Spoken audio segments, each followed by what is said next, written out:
The making of the modern day matriarch. Oh man.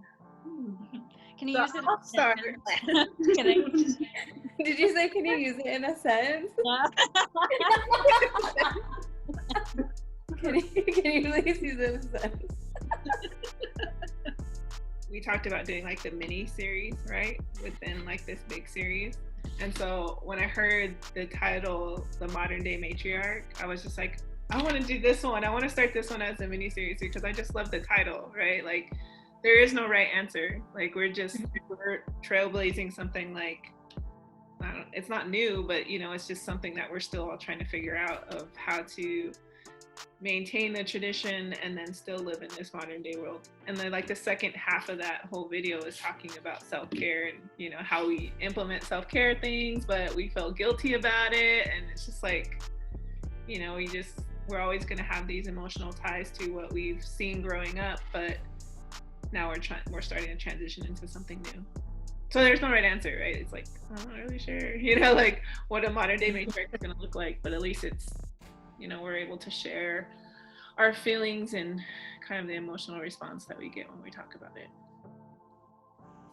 Yeah, I think about like us coming from different communities, and we all have, like, it blows my mind that we all have such similar experiences. Like, I just keep thinking about that, and watching the video, that's it.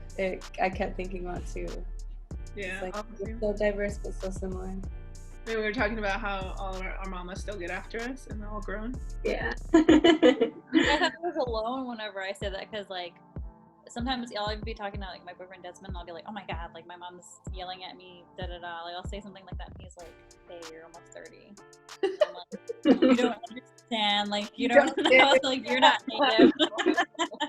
And so, but I felt like even like when I was in my marriage, like he didn't grow up he really didn't know anything about being native. Like he had like a native mom, but she kind of stripped him. Like he grew up in church, so he didn't know really much. And so whenever I would talk to him about that, like he really wouldn't know. He wouldn't know what I'm talking about. And I was like, oh, obviously you're not native enough. I was kidding. But like, yeah, I just like, I think whenever all of us are going through that, I was like, yes, like finally someone knows what I'm talking about.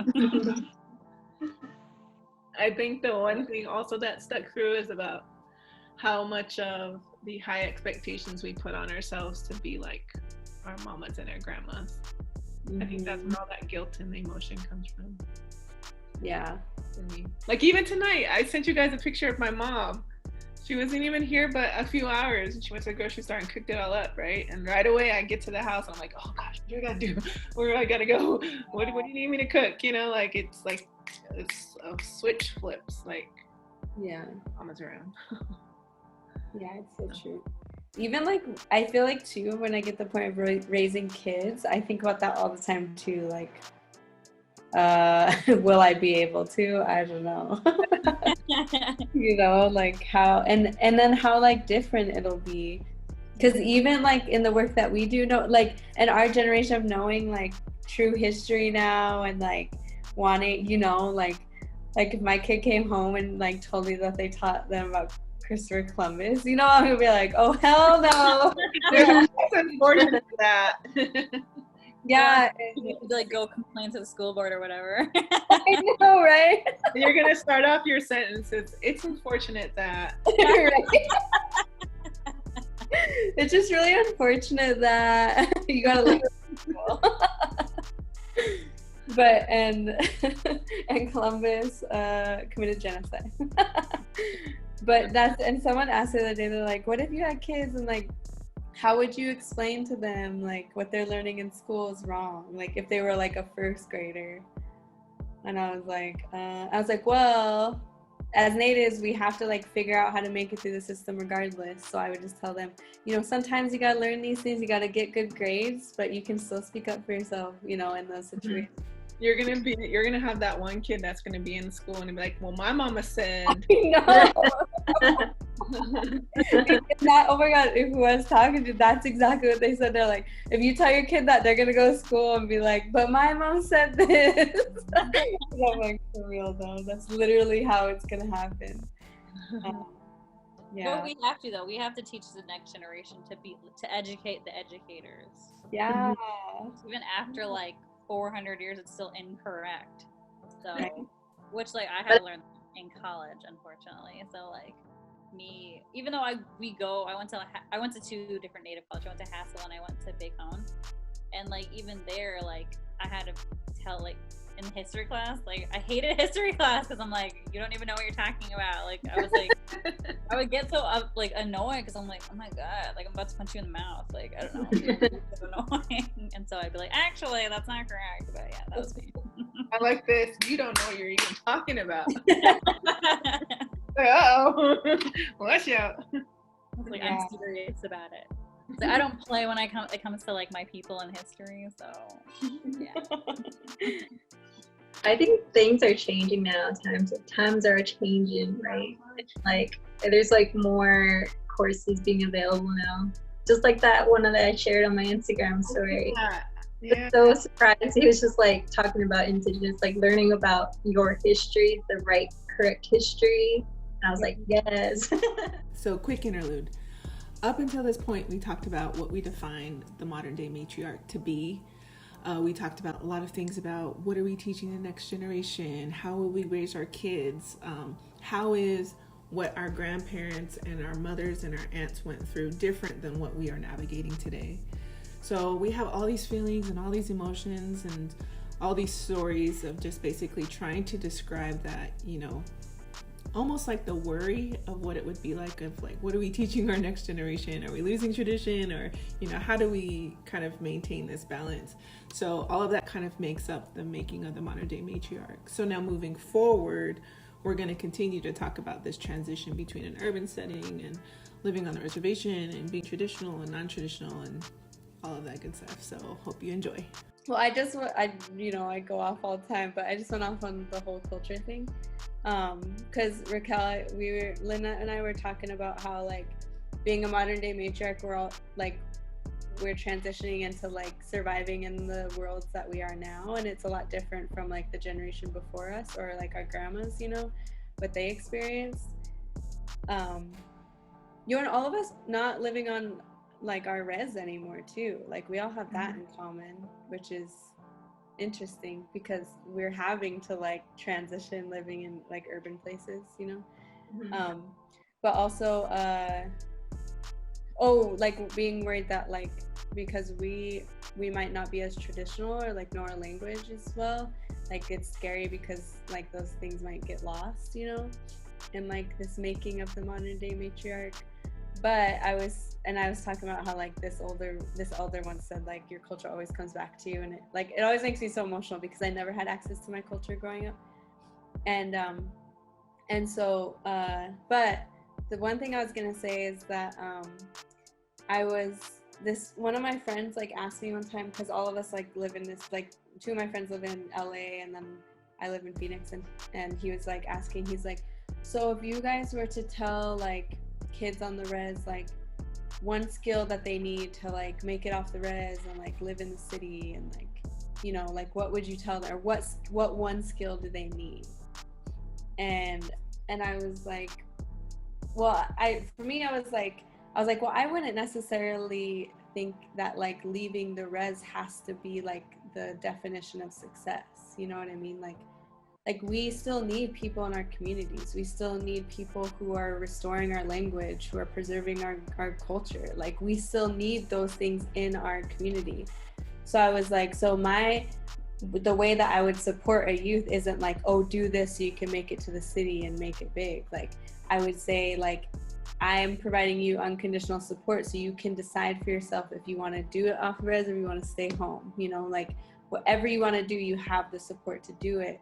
Because I feel like people staying in our communities and doing that work, especially with our culture, like that's what helps us still have access to it. Or like, so I can bring my kids back home and they can like go, if I ever have kids, if they can go to the immersion school or they can go to language camp, you know what I mean? Like those, we still need those people in our communities. And I think that's like a big difference in providing like unconditional support and like love for us on this cultural spectrum, like what I like to call it.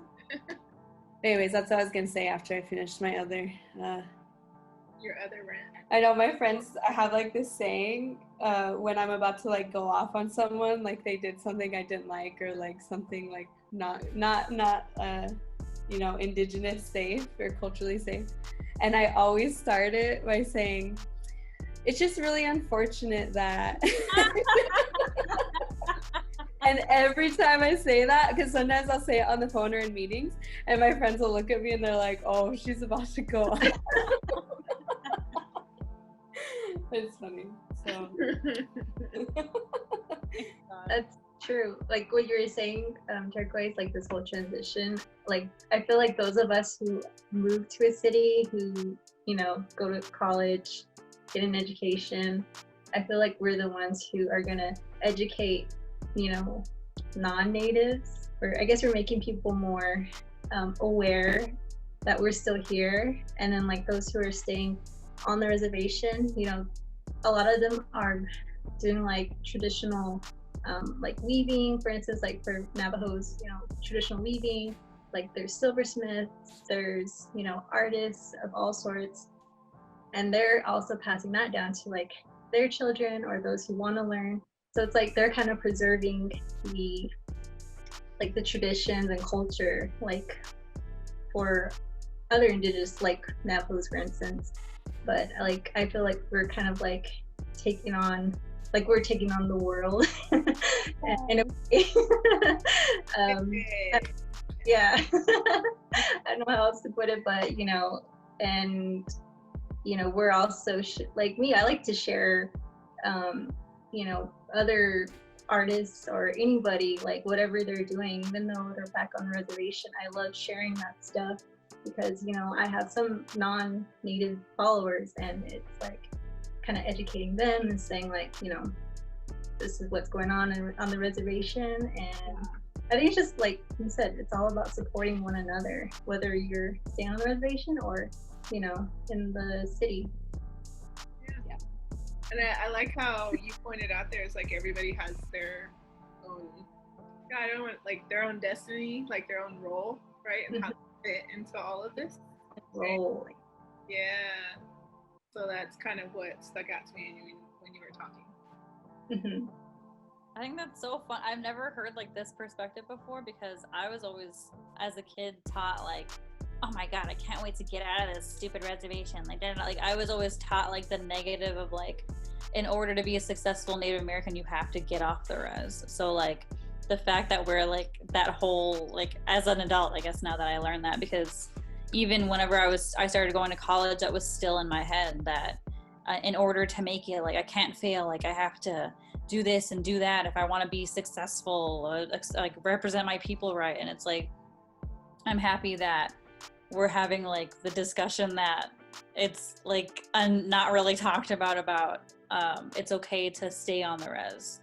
And like that's something that I had to like learn the hard way though, because I don't know, because I did go home for a little bit, so I did live there, and like I feel like me personally, I just was never someone that was supposed to be there, but a lot of my friends still are there, and they're making it very well there, and they're doing stuff for the community. So yeah, I think it's like, I've never heard this before, so it is hard though, because I feel like sometimes too when you leave, and then a lot of people feel very ostracized when they try to go back.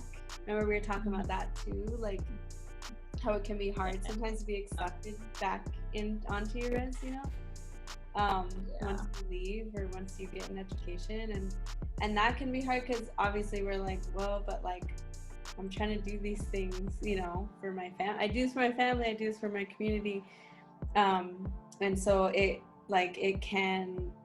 it's just so complex. Gosh, it's just like that's a whole nother like hour discussion, huh? Right? Gosh, No. yeah. But yeah, I totally know what you mean, Raquel, because we're not always taught that, and like I feel like, yeah, for me it's like my grandma's like, you gotta go to school, you gotta get a good job, you gotta get off the res, and like, but now it's like, well, now every chance I get, I go home to the res. I'm like, I want to go home. So I think like I know like for the Navajo Nation, it's very difficult to find a job on the reservation. So that's another thing too that kind of I think holds back a lot of urban natives from going back home. I mean, like I would definitely love to go back home. I talk about like having a home built back home. You know, if I could, I'd totally work from home on the res. But you know, my job's out here, and then the thing is, you know, we get good jobs too. It's like a job you don't want to lose because you love your job. It's great, and then you just don't want to leave it. And then that's kind of like you having to stay in the city. it's crazy. Yeah.